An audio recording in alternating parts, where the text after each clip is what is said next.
పితా పుత్ర పవిత్రాత్మ నామమున ఆమేన్. ప్రభు మీతో ఉందురుగాక, మీ ఆత్మతో ఉండునుగాక. పునీత మత్తయ్య గారు రాసిన పవిత్ర సువిశేషములోని భాగము. ప్రభువా మీకు మహిమ కలుగునుగాక. పునీత మత్తయ్య గారు రాసిన శుభవార్త 25వ అధ్యాయము 1వ వచనం నుండి 13వ వచనం వరకు. పరలోక రాజ్యము ఇట్లుండును. 10 మంది కన్యలు తమ కాగడాలతో పెళ్లి కుమారునకు స్వాగతిమి ఎదురేగిరి. అందు 5 వివేకవతులు, మరి 5 అవివేకవతులు. అవివేకవతులు తమ కాగడాలతో పాటు నూనెను తీసుకొని పోలేదు. వివేకవతులు తమ కాగడాలతో పాటు పాత్రలలో నూనెను తీసుకొని పోయిరి. పెండ్లి కుమారుని రాక ఆలస్యము కాగా వారెల్లరూ కునికి నిద్రించుచుండిరి. అర్ధరాత్రి సమయమున, ఇదిగో పెండ్లి కుమారుడు వచ్చుచున్నాడు, అతనికి ఎదురు వెళ్ళుడు అని కేక వినిపెడెను. అప్పుడు ఆ కన్యలందరూ నిద్ర నుండి మేల్కొని తమ కాగడాలను సవరించుకొనసాగిరి.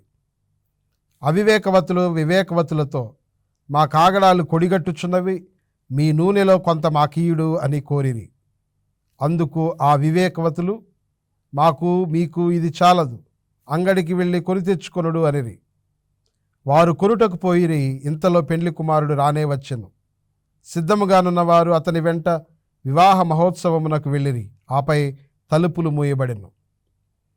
తరువాత మిగిలిన కన్యలు వచ్చి, ప్రభు ప్రభు తలుపు తీయుడు అని మొరపెట్టిరి. ఆయన, నేను మిమ్ము ఎరుగనని నిశ్చయముగా చెప్పుచున్నాను అనెను. కనుక మెలకువతో ఉండుడు, ఏలైనా ఆ దినమును ఆ గడియను మీరెరుగరు. ఇది క్రీస్తు ప్రభుని సువిశేషము. క్రీస్తువా మీకు స్తుతి కలుగునుగాక. క్రీస్తునాథుని యందు ప్రియ సహోదరి సహోదరులారా, ఈరోజు శ్రీసభ పునీతులు, వేదాంత పండితులైనటువంటి పునీత అగస్తీని గారి యొక్క పండుగను కొనియాడుతూ ఉంది. వారి యొక్క కాలంలో సువార్తను పరిరక్షించినటువంటి, సువార్త ప్రబోధాన్ని రక్షించినటువంటి ప్రముఖులలో ఒకడైనటువంటి వారు పునీత అగస్తీను గారు. పునీత అగస్తీను గారు జ్ఞానము, ప్రతిభ కలిగినటువంటి గొప్ప వ్యక్తి. బాగా విద్యా ప్రావీణ్యం ఉన్నటువంటి వ్యక్తి. కానీ పెరిగి పెద్దవాడైనటువంటి తర్వాత ఆయన లోకంలోనికి పడిపోయాడు, లోక ఆశలలోనికి నెట్టబడ్డాడు. 15 సంవత్సరాల పాటు ఒక స్త్రీతో సత్సాంగత్యాన్ని, అదేవిధంగా సహజీవనాన్ని గడిపినటువంటి వ్యక్తి. ఎన్నో దురాశలు, ఎన్నో రకరకాలైనటువంటి అలవాట్లకు లోనైనటువంటి ఆయన, ఇదంతా చూసినటువంటి ఆయనకు అర్థమైనటువంటి ఒక జీవిత సత్యం ఏంటి అంటే, దేవుని యొక్క తోడ్పాటు లేకుండా, దేవుడు లేకుండా నేనేమీ చేయలేను, నేనేమీ కాలేను అనేటువంటి సత్యాన్ని ఆయన గ్రహించగలిగాడు. అందుకే ఆయన రాసినటువంటి చాలా గొప్ప పుస్తకము కన్ఫెషన్స్ అనేటువంటి పుస్తకంలో ఈ విధంగా రాస్తూ ఉన్నారు. ఏమని? ప్రభువా, నీవు మమ్ము నీ కొరకే సృజించితివి, నీ యందు విశ్రాంతి పొందే వరకు మా ఆత్మలకు శాంతి లేదు అని చెప్పి ఎంతో గొప్పగా ఆయన తన యొక్క జీవిత సత్యాన్ని రాయటం అనేటువంటిది జరుగుతుంది. ప్రియ సహోదరి సహోదరులారా, ఇంత పాపపు జీవితాన్ని జీవించినటువంటి ఆయన దేవుని యొక్క కృప ద్వారా తన యొక్క జీవితాన్ని మార్చుకొని ఇదిగో దేవునికి సాక్ష్యం ఇచ్చేటువంటి గొప్ప సేవకుడయ్యాడు. పునీత అగస్తీను గారు ఫలించినటువంటి మోనికమ్మ గారి యొక్క ప్రార్థన ఫలితం. మోనికమ్మ గారు తన యొక్క కుమారుని కోసము నిరవధికంగా ప్రార్థన చేసింది. తన యొక్క కుమారుడు మారాలని కోరుకుంటూ కన్నీటి ప్రార్థన చేసింది. పునీత పేతురు గారు రాసినటువంటి 2వ లేఖలో 3వ అధ్యాయము 9వ వచనంలో మనం ఈ విధంగా చదువుతూ ఉన్నాం. ఎవరునూ నాశనము కావాలనని దేవుడు కోరడు, అందరూ పాపము నుండి విముక్తులు కావాలననియే దేవుని యొక్క కోరిక. అందరం కూడా రక్షింపబడాలన్నటువంటిది దేవుని యొక్క కోరిక. ఈ రక్షణను అందిపుచ్చుకోవడానికి నిరంతరము మనందరం కూడా ప్రయత్నం చేయాలి, సిద్ధంగా ఉండాలి. ఈరోజు మనం చదివినటువంటి సువిశేషంలో అవివేకవతులు వివేకవతులను గురించి చదువుతూ ఉన్నాం. దేవుని యొక్క రాజ్యంలోనికి, వివాహ విందులోనికి ఆ యొక్క రాకుమారుని, పెళ్లి కుమారుని ఆహ్వానించడానికి 5 మాత్రమే అన్నింటినీ ఏర్పాటు చేసుకుని సిద్ధంగా ఉన్నారు. 5 సిద్ధంగా లేరు. దేవుని యొక్క రక్షణను పొందడానికి మనము నిరంతరము ఎల్లప్పుడూ కూడా సిద్ధంగా ఉండాలి. మోనికమ్మ గారు తన యొక్క కుమారుడు రక్షింపబడాలని నిరంతరము ప్రార్థన చేసి తన యొక్క కుమారుని కొరకు ఇదిగో ఈ యొక్క రక్షణ బాటను ఆమె ఏర్పాటు చేసింది తన యొక్క కన్నీటి ప్రార్థనతో. కాబట్టి ఫలించినటువంటి మోనికమ్మ గారి యొక్క ప్రార్థన ఫలితమే పునీత అగస్తీను గారు. కాబట్టి ప్రియ సహోదరి సహోదరులారా, ప్రార్థన నీ యొక్క జీవితాన్ని మారుస్తుంది అనడంలో ఎటువంటి అతిశయోక్తి లేదు.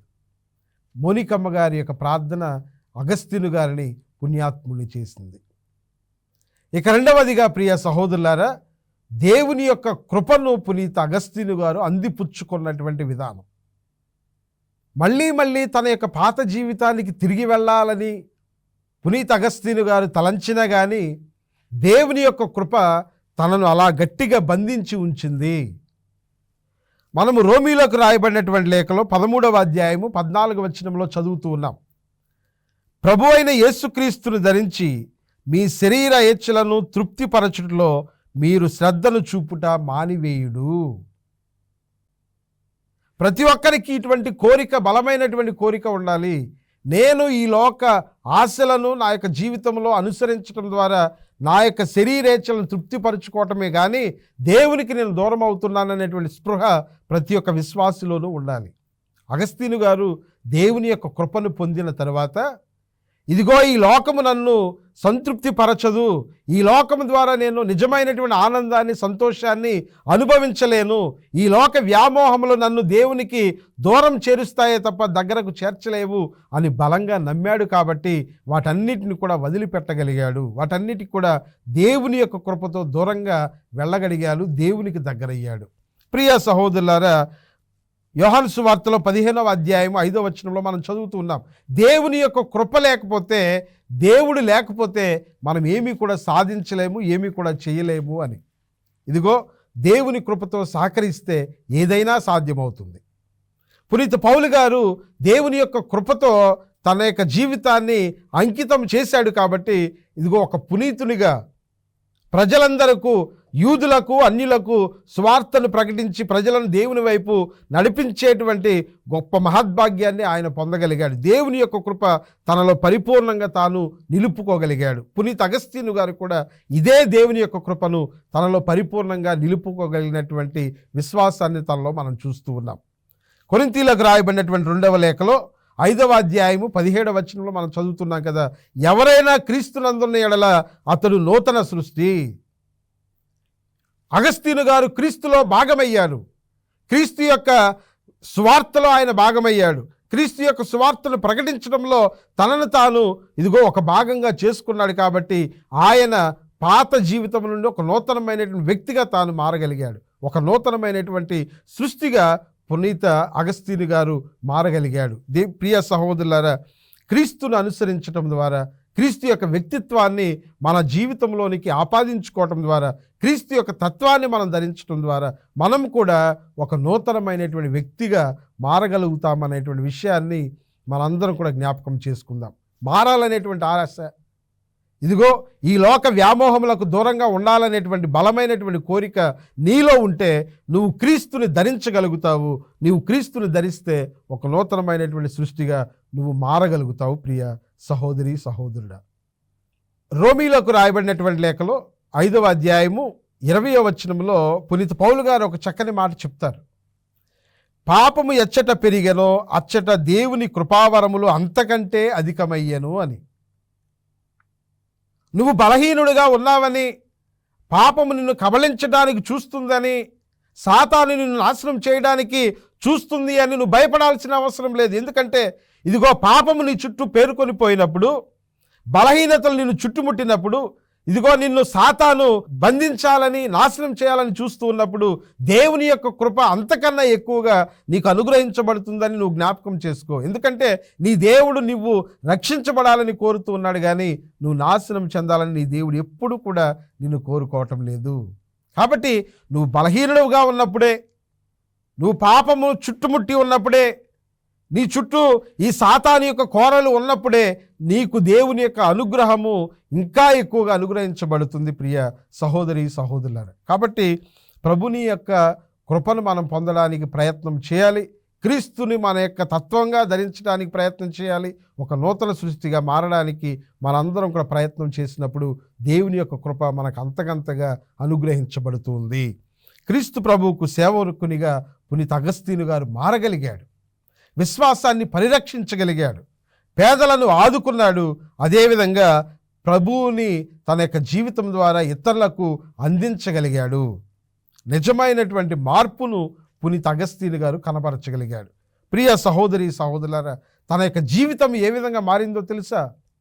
నా కోసము నేను జీవిస్తాను, నా యొక్క కోరికలను తృప్తిపరచుకోవడానికి జీవిస్తాను, నా యొక్క జీవితము నా ఇష్టము, నా జీవితం నా కోసమే జీవిస్తాననేటువంటి పరిస్థితి నుండి నేను ప్రభు కొరకు, ప్రభుని యొక్క ప్రజల కొరకు, సంఘము కొరకు, దేవుని యొక్క ప్రజల కొరకు నేను జీవిస్తాను అనేటువంటి విధంగా తన యొక్క జీవితాన్ని పునీత అగస్తీను గారు మార్చుకోగలిగారు. ఇది దేవుని యొక్క కృప ద్వారా, దేవుడు తనకిచ్చినటువంటి అనుగ్రహం ద్వారా. కాబట్టి ప్రియ సహోదరులారా, మన యొక్క జీవితాలలో మనందరం కూడా ఆత్మ పరిశీలన చేసుకోవాలి. మనము దేవుని యొక్క తత్వాన్ని ఇదిగో ధరించడానికి సిద్ధంగా ఉన్నామా? నీలో మారాలనేటువంటి కోరిక బలంగా ఉందా? దేవునికి దగ్గర అవ్వాలనేటువంటి కోరిక నీలో బలంగా ఉందా? ఆత్మ పరిశీలన చేసుకో. నువ్వు కోరికతో, ఆశతో దేవుని బిడ్డగా జీవించాలనేటువంటి బలమైనటువంటి విశ్వాసంతో ప్రభుని దగ్గరకు వస్తే తప్పకుండా దేవుడు తన యొక్క కృపను, అనుగ్రహాన్ని ప్రసాదిస్తారు. ప్రియ సహోదరి సహోదరులారా, నీ యొక్క ఆనందాన్ని నువ్వు ఎక్కడెత్తుకుంటున్నావు? అదేవిధంగా నేను ఎవరి కోసము ప్రార్థన చేయాలి? చివరిగా నా గతాన్ని దేవునికి అర్పించడానికి సిద్ధంగా ఉన్నానా? నేను మారడానికి సిద్ధంగా ఉన్నానా? ఆత్మ పరిశీలన చేసుకుంటూ, ఒకవేళ మన జీవితాలు దేవునికి దూరంగా జీవిస్తున్నట్లయితే దేవుని తన కృపను మనకు దయచేయమని ప్రార్థన చేసుకుందాం. క్రీస్తు యొక్క తత్వమును, క్రీస్తు యొక్క వ్యక్తిత్వాన్ని మనందరం కూడా ధరించి నూతనమైనటువంటి వ్యక్తులుగా, క్రీస్తు సాక్షులుగా మారేటువంటి కృపను దయచేయమని ప్రార్థన చేసుకుందాం. ప్రభువు మనందరినీ దీవించునుగాక. ఆమేన్. తలలు వంచండి, చివరి ప్రార్థన చేసుకుందాం. కృపాసక్తి సంపూర్ణమైన దేవ, మేమందరం కూడా నీ కొరకు సృజించబడినటువంటి వాళ్ళము. పునీత అగస్తీను గారు చెప్పినట్లుగా నీ యందే, నీలోనే మాకు నిజమైనటువంటి సంతృప్తి, నిజమైనటువంటి శాంతి, నిజమైనటువంటి సమాధానం దొరుకుతుందని మేమందరం కూడా గ్రహించి ఈ లోక ఆశలను విస్మరించి నిన్నే అంటిపెట్టుకుని జీవించేటువంటి బిడ్డలుగా మమ్మల్ని దీవించి మా విశ్వాసాన్ని బలపరచమని మా ప్రభు అయిన క్రీస్తు ద్వారా అడిగి వేడుకొనుచున్నాము తండ్రి. ఆమేన్. ప్రభు మీతో ఉందురుగాక. మీ ఆత్మతో ఉండునుగాక. సర్వశక్తి గల సర్వేశ్వరుడు, పితా, పుత్ర, పవిత్రాత్మ మిమ్మందరిని దీవించి సదా కాచి కాపాడుదురుగాక. ఆమేన్.